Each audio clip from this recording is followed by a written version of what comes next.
Hello folks, I hope that you're having a great day and keeping yourself safe. Hey, today I want to take a look at Henry Kuttner's, and one of his most famous stories, the Salem Horror. I was going to review this for you first, but then I remembered that this is sort of based on and an idea from H.P. Lovecraft's earlier story, 1933's for Weird Tales, called The Dreams in the Witch House. So I decided to do the Dreams for the Witch House review for you first, and then I follow it up with Bells of Horror. Now my copy, I'm sorry, not Bells of Horror, the Salem Horror. And my copy of the Salem story is actually in this. One of my copies, I actually have it in a couple of other anthologies, in the Book of Iod, that collects all of Henry Kuttner's stuff into one volume in the Cthulhu Mythos. So I'll go ahead and link you to this collection below in case you want to check it out and read some more of his works. Now, this was the first work of the Cthulhu Mythos that I read by Henry Kuttner.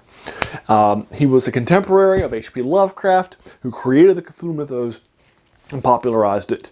And this work is considered by many Cthulhu Mythos fans to be one of his best works in the Mythos. And it's heavily anthologized. It was anthologized in the first Cthulhu Mythos anthology called Tales of the Cthulhu Mythos that was published, if I remember correctly, in 1960. That publishes a bunch of Generation 1 stuff that was written at the same time as this, and other things that were written while H.P. Lovecraft was still alive. And this is, so he was again, more of an apprentice of the master of H.P. Lovecraft. And this is considered one of his better works in the Mythos. But H.P. Lovecraft's The Dreams in the Witch House is considered by many to be one of his worst works in the Cthulhu Mythos. So which will be better? This one, the Salem Horror, the good work by the apprentice, or the bad work by the master? Well, you can check out my review on Dreams in the Witch House. I'll link you to that in the comments below so you can review that for you. But let's take a look at the Salem Horror and open up with it.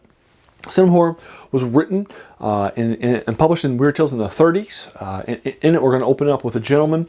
We're going to find out, first of all, that there was a lady who lived in Salem centuries before who was killed during the witch trials. Her name is Abigail Prynne. She will curse the town, and unfortunately her house will be hard to rent to people because it has a huge rat infestation.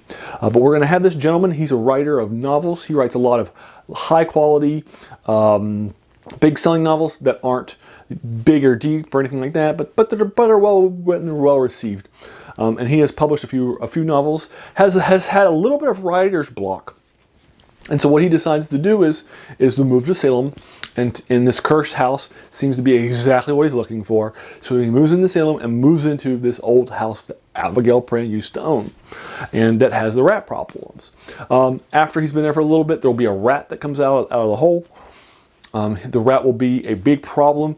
He crosses it in order to, its hole in order to set up for a trap, and it won't come out of its hole. And he'll set up a trap in front of the hole itself, and then keep it up. The rat and the hole there leads him to doing some more exploring of his house, and will find a secret passage that will lead to this underground room that he's going to call the Witch Room, that has all these ancient tiles, mosaics, a gem encrusted jewelries, and some etchings for something that he can't read. He calls it his Witch Room, and then after he opens up the Witch Room and starts using it as the place for his writing, his book becomes much better that he's working on and much more lucid. So what will happen next? I'll go ahead and leave you to it. That's the opening of the Salem Horror for you. Okay, so let's go ahead and do my review of it. Now I do have, now first of all I'm going to give it a 5 out of 10 too, which is exactly what I gave Lovecraft for his story too. I do think there are some issues that are with this story. First of all, it's still just a haunted house story. The mythos needs to get out of the haunted house mythos stories. Second of all, there is a dropped plot element, which is I'm not a big fan of, and that is namely the plot of the rat itself. The rat itself is a key plot element for the first few pages of the story, the first little bit, and then it's dropped. We don't find out what the rat is. We don't know who the rat is. We don't figure out what the rat was doing. It's what is the rat? We just kind of leave it. It's a plot point that is abandoned in the story, which I'm not a fan of. I don't think that's good writing by Henry Kuttner. Henry Kuttner had submitted this article to Weird Tales, and it had been rejected by Weird Tales. And then he submitted it to H.P. Lovecraft, and H.P. Lovecraft pointed out some of the logical inconsistencies that are in this story, like this has been a house that's been abandoned for hundreds of years. How come nobody else has found the secret room? It's not super hidden. It's not super secret, right? There are some logical, right, implausibilities with some of the plot lines.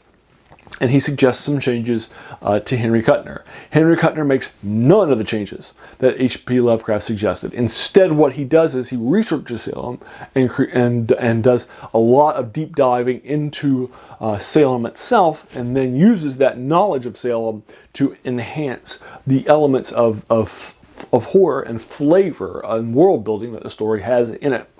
And then he just resubmits it to Weird Tales, and they accept it and they publish it. So he didn't do anything except add more world building and more detail and more research. He didn't actually change any of the issues that H.P. Lovecraft noticed as well, as I did when I read the story. So it's worth reading. Again, it's heavily anthologized. It's a lot of people's first Henry Kuttner story in the Mythos. I do think that are better. I like the Bells of Horror better.